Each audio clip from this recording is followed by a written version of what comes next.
Unang sinuri niya ang kalagayan ni Nameless at natagpuan na buo ito.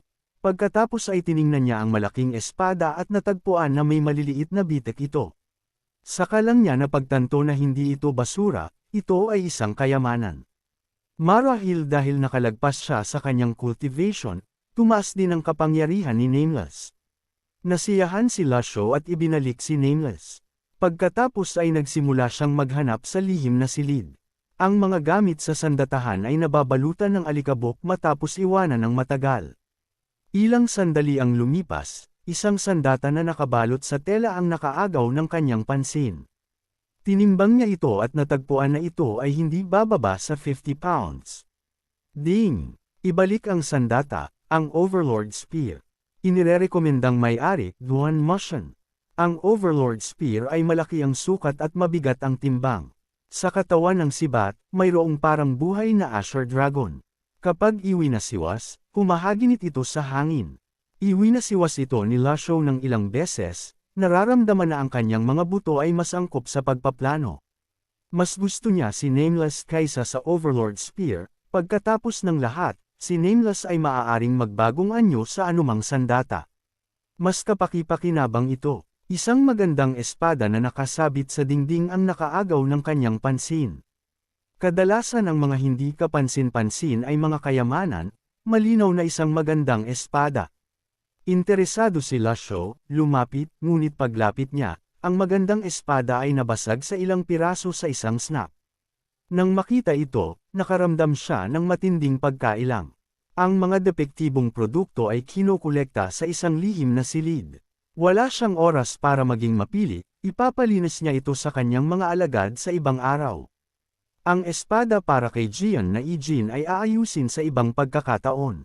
Magpa-practice na ako. Mabilis na dumating ang umaga. Si Siu Honor ay masayang lumapit kay Lasho. Master, sumagot na po ang walang hiya. Basahin mo. Umubo siya at binasa. Una, walang makita sa mundo ng cultivation tungkol sa pagkawasak ng Fish Dragon Village sa tawiran ng Heaven River. Gayunpaman, mayroong isang bagay sa mga archive ng palasyo at mga lokal na archive. Ipinapakita ng mga investigasyon na ang salarin ay si GTN, iyon ay ikaw. Pangalawa, may mga senyales na ang mga record ay binago. Ang pinakakahinahinalang tao sa ngayon ay isang opisyal ng Black Knights, si Fan Shuen. Ang Black Knights ay nasa ilalim ng direktang utos ng emperador. Sila ay isang espesyal na squad ng Imperial Guards. Idaragdag ko ang dalawang karagdagang impormasyon. Una, walang naniwala kay Zhao Shuen nang sabihin niya ang tungkol sa iyong tunay na pagkatao. Pangalawa, huwag kalimutan ang aking espada, matandang senior, haha. Ang kakaibang tawa ni Siu Honor ay nag-iwan kay Lasho na walang masabi. Ngunit hindi iyon ang mahalaga. Talagang may talento si Gian na Ijin, mabilis niyang nalaman ang problema. Black Knights, si Fan Shuen. Tanong ni Siu Honor nang may kuryosidad. Napakalakas ba ng taong ito? Nag-isip si Lasho sandali. Walang ganoong karakter sa kanyang alaala. Marahil ay hindi siya gaanong mahalaga. Kaya tumigil siya at sinabi, tawagin si Old Fort. Tumugon si Siu Honor at nagmadaling pumunta sa Cave of Reflection. Hindi nagtagal, nagmadaling dumating si Ming Shirin kay Lasho. Lumuhad siya at nagbigay galang. Pagbati, Master. Tiningnan siya ni Lasho at sinabi ng bahagya, mayroon akong gawain para sa iyo. Nang marinig na maaari siyang umalis sa bundok, agad na yumuko si Ming Shirin. Ano man ang ipag-utos ng Master. Pagkatapos ay nagtanong si Lasho, kilala mo ba ang pinuno ng Black Knights, si Fan Shuen? Umiling si Ming Shirin sa tanong. Hindi ko siya kilala. Mukhang nagmula siya sa isang pamilya ng mga opisyal. Wala siyang gaanong kinalaman sa mundo ng cultivation. Tumigil si Lasho at sinabi ng bahagya, ipaalam mo sa kanya na gusto ko siyang makita. Naiintindihan. Masayang sumang-ayon si Ming Shirin, pagkatapos ay hindi na siya nakapag-antay na bumaba ng bundok. Walang mas mabuti kaysa sa isang simpleng misyon na tulad nito. Maaari rin akong magsaya. Pagkaalis niya, lumipad ang isang ibong mensahero. Binuksan ito ni Siu Honor at natagpuan ang isa pang sulat mula kay Gian na Ijin. Paumanhin, naubusan ako ng papel. Gayunpaman, ang tunay na pangalan ni Fan Shuen ay Lang Luo. Kilala siya bilang Grim Yama. Nasa tuktok siya ng blacklist 300 taon na ang nakalilipas, matandang senior. Sa tingin ko mas kilala mo siya kaysa sa akin, kaya hindi ko na kailangang magpaliwanag. Matapos basahin, sumimangot si Siu Honor. Ang kanyang arroganting tono ay talagang nararapat sa isang palo. Lang Luo, ha? Ang mukha ng lalaki ay malabong lumitaw sa isipan ni Lasho. Siya pala, tanong ni Siu Honor sa pagkalito, Master, sino ang taong ito? Hindi natin lubos na mapagkakatiwalaan ang mga salita ni Jian na Ijin. Ipinaliwanag ni Lasho bilang tugon, ang mga bagay na ito ay hindi sumasalungat sa mga interes, walang dahilan para magsinungaling si Jian na Ijin. Nasaan si Old Fourth ngayon? Sumenya si Siu Honor. Sa bilis ng fourth senior brother, dapat ay lampas na siya sa harang ngayon. Hinimas ni Lasho ang kanyang balbas, medyo walang masabi. Si Lang Luo ay 200 taon na mas bata kaysa kay GTN. Gayunpaman, 300 taon na ang nakalilipas, si Lang Luo ay isang dakilang kontrabida na gumawa ng lahat ng uri ng kasamaan. Kilala siya sa kanyang katusuhan sa mundo ng cultivation. Nagsunog, pumatay, nagnakaw, at nanloob siya saan man siya magpunta, habang hinihiya ang iba. Gayunpaman, ang taong iyon ay karaniwang nag-iisa at hindi kailanman nakipagtulungan sa sinuman. Marami siyang nagawang kasamaan ng mag-isa. Nagawa niyang makatakas ng buhay kahit na libu-libong cultivators ang lumaban sa kanya. Ito ang nagbigay sa kanya ng nangungunang pwesto sa blacklist. Nakipaglaban si GTN sa taong ito hanggang sa tabla. Mas matanda si GTN kaysa kay Lang Luo noong panahong iyon. Hindi pa niya nararating ang tuktok ng kanyang kapangyarihan. Matapos niyang marating ang tuktok ng kapangyarihan, nagsimulang tumanggap ng mga disipulo si GTN.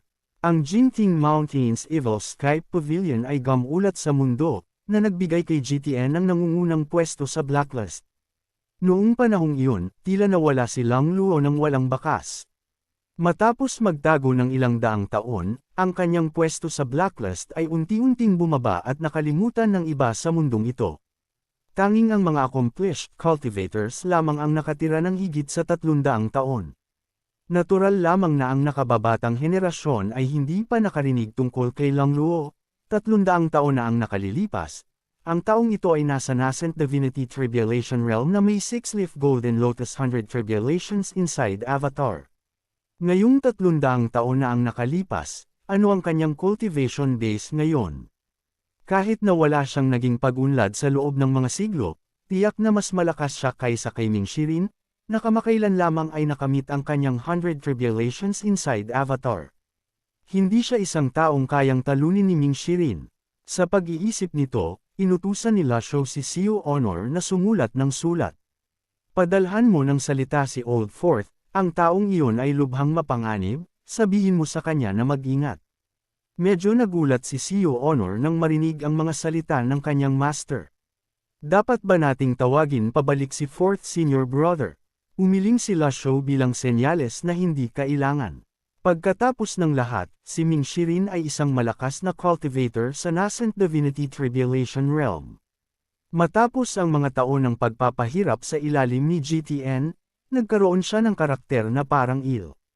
Noong nakaraang beses nang kinubkob ng mga righteous cultivators ang Jinting Mountain, kahit si Duan Moshan ay nahuli, ngunit hindi siya nahuli. Bukod dito, pupunta lang siya para ipaalam kay Lang Luo. Kahit na may nakahandang bitag, ang paghuli sa isang taong tulad ni Ming Shirin ay medyo mahirap. Kung hindi dahil sa aking deterring ability at artifact card, wala rin akong magagawa sa kanya. Pinaglaruan ni Lasho ang pamaypay sa kanyang kamay, nag-iisip. Maaaring nakamit na ni Lang Luo ang 7-leaf o kahit 8-leaf avatar ngayon. Gayunpaman, ang mas mataas pa doon ay malamang na hindi. Si Lang Luo, nakilala ngayon bilang Feng Shuwen, pagkatapos ng 300 taon, anong uri ng mga kasanayan at mga nakatagong trick ang mayroon siya. Mabilis na lumipas ang oras at dumating ang susunod na araw. Sa oras na ito, sa tarangkahan ng Upper Prime City, isang grupo ng nakakatakot na Black Knights ang dumadaan. Nakasuot sila ng itim na baluti at madilim na maskara, at ang kanilang mga katawan ay bahagyang naglalabas ng nakakakilabot na aura. Iniiwasan sila ng ilang karaniwang tao, hindi naglakas loob na harangan ang kanilang daan. Tara na at huwag tumingin. Black Knights yan. Ang tatlong Black Knights sa unahan ay ang pinakamalakas sa kanilang apat na miyembro. Mayroon silang kanikanyang espesyal na talento at malalim na cultivation base. Walang nakakaalam sa lawak ng kanilang lakas. Habang papalabas na sila ng tarangkahan ng Upper Prime City, nagtanong ang nangungunang Black Knight, gaano katagal pa si Old Third? Sumagot ang pangalawa sa kanyang tabi, ang archery ni Old Third ay walang kapantay sa ilalim ng langit. Anumang target na sawi na mahulog sa kanyang radar ay tiyak na mamamatay. Hindi dapat mahirapan siyang patayin ang traidor ng Upper Prime City. Sa oras na ito, tumawa ang ikaapat, ang ating misyon sa Upper Prime City ay maituturing na kumpleto. Dapat tayong mag-inuman ng buong puso pagbalik natin sa Divine Capital. Sana lang ay nasiyahan ng leader. Hindi pa siya natatapos magsalita, isang tunog ng pana ang dumaan sa itaas.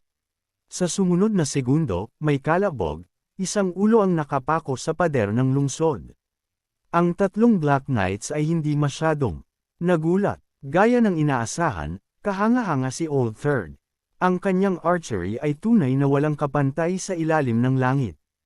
Walang sinabi si Old Third ng Black Knights matapos marinig ito. Mag-ulat tayo pabalik sa Divine Capital matapos makumplito ang misyon. Mabilis na nagtungo ang Black Knights sa direksyon ng Divine Capital. Ang tunog ng mga yabag ng kabayo na nagpapalipad ng maraming alikabok ay unti-unting nawala. Nang dumaan sila sa isang kagubatan, isang tunog ng pagtawa ang biglang umalangaw-ngaw sa paligid nila. Agad na hinayla ng nangungunang Black Knight ang mga renda at tumigil sa pag-usad. Ang koponan ay napaka-coordinated, ang tatlo ay agad na tumalon sa hangin at nagsimulang magpatrolya sa mga puno. Kumunot ang noo ng leader ng Black Knights at nagtanong, sino ang nang-ahas na hamarang sa aming daan? Matapos ang ilang sandali, walang sumagot. Ang tunog ng pagtawa ay muling umalangaw-ngaw sa kagubatan. Sa oras na ito, sa isang lugar sa kagubatan, si Ming Shirin ay nakasandal sa isang malaking puno, pinaglalaroan ng isang hayop sa kanyang kamay, habang ang lahat ng galaw ng Black Knight sa malayo ay nasa kanyang paningin. Hindi inaasahan, kahit ang Dark Four Knights, na nababad sa maraming patayan, ay hahamunin. Nang umalangaw-ngaw ang nakakatakot na tawa sa buong kagubatan, agad na nagbigay ng utos ang leader ng Black Knights, Old Third.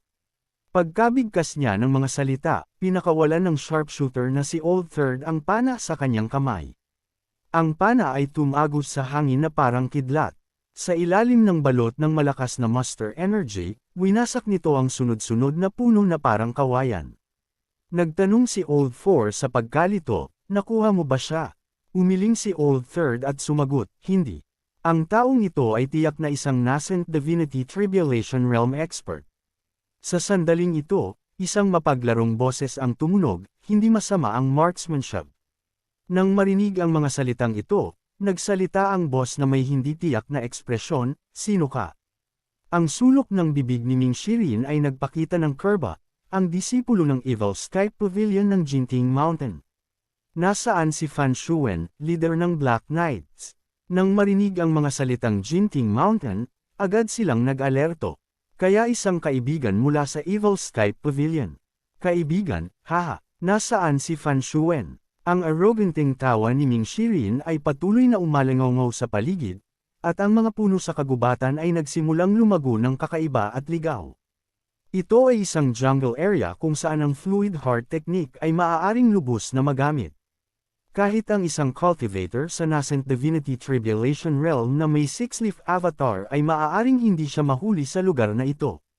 Siya ang hari. Sinubukan ng leader na matukoy ang lokasyon ng kabilang partido, ngunit nabigo siya. Ang boses ay mailap, lumulutang mula kaliwa pa kanan. Pagkatapos ay tumugon siya ng magalang, ang leader ay nasa Divine Capital. Anong negosyo ang mayroon ka sa kanya? Ang tono ni Ming Shirin ay puno ng pagkadismaya, makinig kayo. Bibigyan ko kayo ng 3 araw. Gustong makipagkita ng Evil Sky Pavilion kay Fan Shuwen.